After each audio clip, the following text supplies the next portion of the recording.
บายดีพ่อแม่พี่น้องมื่อนี้ฮะก็มาลินก็ตัดทำตัดเป็นมาตัดผมเลยมันว่าพามันเนี่ยมาแหวที่เขาอยู่ไส้งอน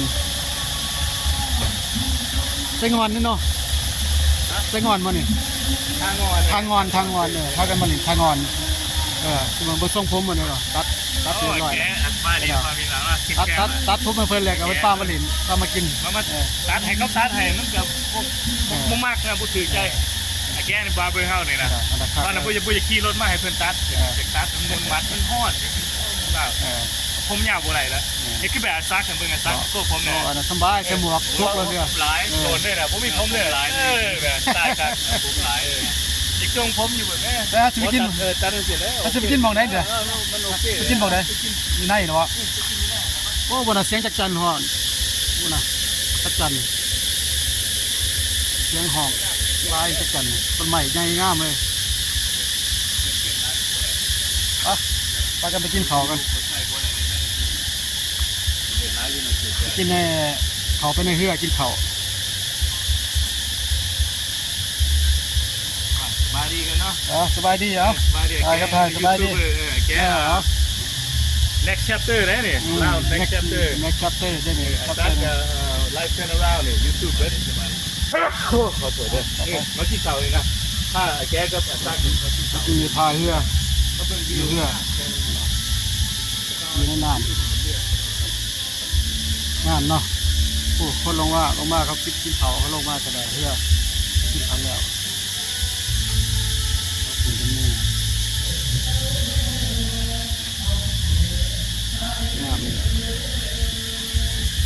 โอ้เย็นดี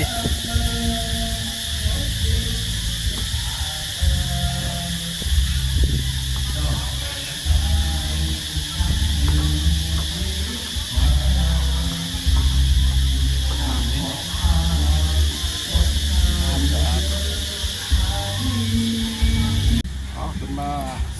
เสิร์ฟอาหารมาแล้วก้อยปลาบ่ลาบปลากับกินปลาซิวลาบปลาไข่มดแดงตัดไข่มดแดงตัดมาเดินมากินเลยขอแล้วกันy'all check it out boat party they got parties in the boat they got music on karaoke everything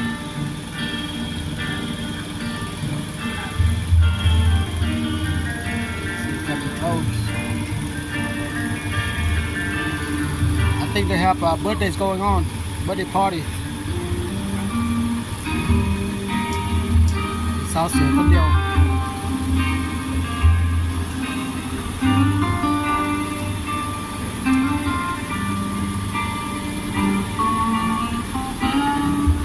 มีเสียงเพลงเปิดเพลงก่อนเลย Enjoy the song about the park. I think they're gonna park right here. Yeah, they come and park here.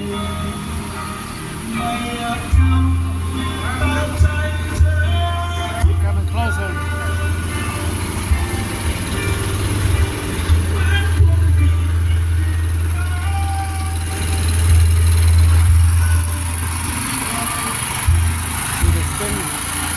Oh, they're gonna fit in here.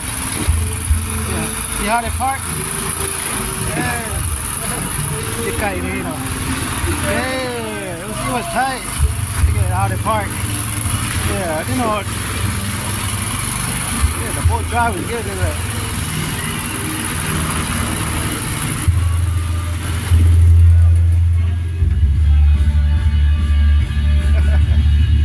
Oh, คักเนาะจอดเรือมือจอดเรือวิธีจอดเรือนะเขาเลยซื้อ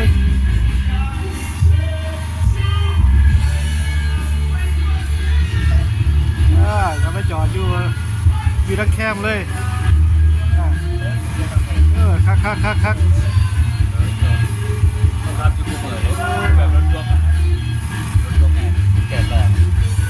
โอ้จอดเรือข้างไรเบิ่งเดี๋ยวจอดซิ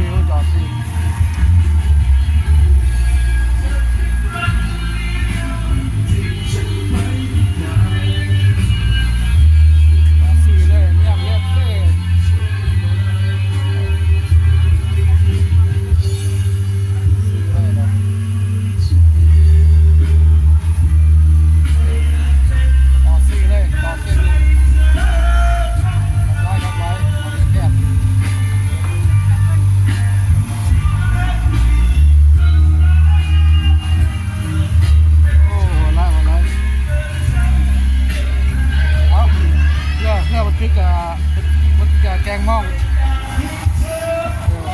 ใส่ม่องปลาใส่ปลา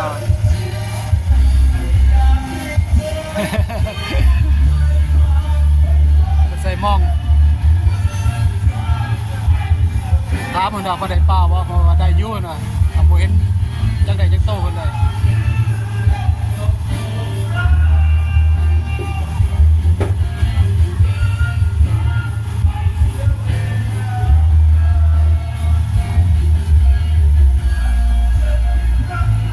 นี่แหละธรรมศาสตร์มั่งเล่าเฮาหากินสิแหละหากินน้ำน้องกันสิละกูหากินแบบเป็นบิสเนสธรรมศาสตร์ของเขาแค่เพื่อนอาหารนี่ละธรรมศาสตร์เขาม้วนของเรา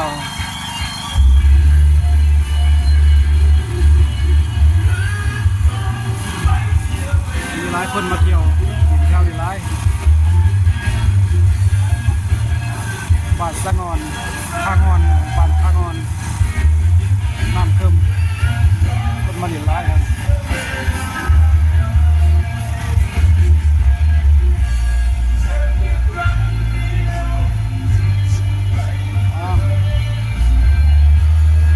ย่ำคำมาย่ำตอนแรกมาเห็นงามไฟไต่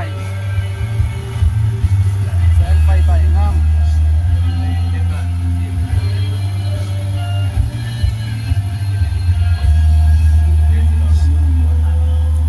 ใส่มองมากับทาบุษเดชเป็นได้ป้าอยู่อ่ะมันกำลังขึ้นมาอะไรดิเนี่ย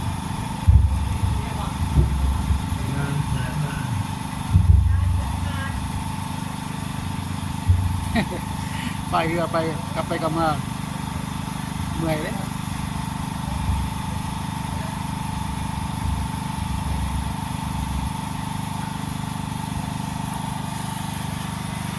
หน่วยจะได้คำซัดผมใหม่มากินเข่าดิแซ่บเยอะวะแซ่บเลยส้มพงแบบส้มพงใหม่แล้วก็เลยส้มใหม่ได้รูปรอนเก่ารูปรอนเก่าเลยนะรอนเก่าสบายดีเนาะเอาสันนี่จะหน่อยก็เลยจัดแต่เพิ่นซะเปิดเล็กเลยเอาเฉยๆไปแล้วเวลาเอาใบอย่างไรใบบินมาให้บ่ใบบินเลยอะไรด่ะนี่แหละตามโมเดลมากินกับลาบปลากับขัวปลาเอามันจืนปลาวะแล้วก็ไข่มดแดงคนเราซองติดเข่าไว้คนเดียวกินไม่อิ่มติดเข่าเดียวครับโอ้กับเศร้าหาดอนกับล้านนึงโมเห็นไปล้านเศร้าหาดอนอะไรก่อนเศร้าหาดอนเศร้าหาดอนบูจักเงินกีดจักเท่าไรบูอ่ะบูแค่เศร้าหาดอนจะภาพใจจะภาพคำภาพมาเรียน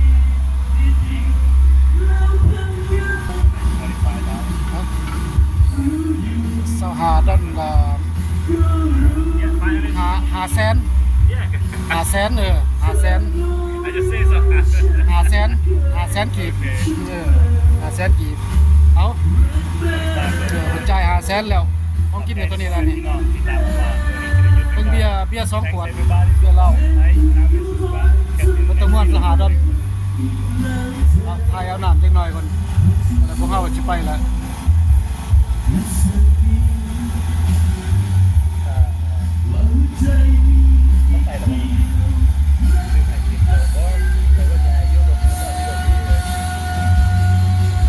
มากให้ก็ได้ก็ได้บางเรื่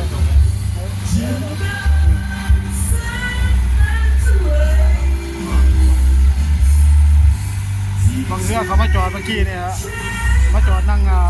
พักผ่อนนั่นเองจอดเขาก็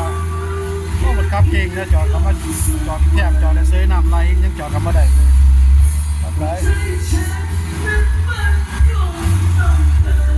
เอาเมื่อนี้ก็จะเบิดทันทีนะใส่ผ้ากันเมื่อแหละไปจะต่อบูเอาเลยขอบใจกันร้ายเด้อเดี๋ยวติดตามกันต่ออีก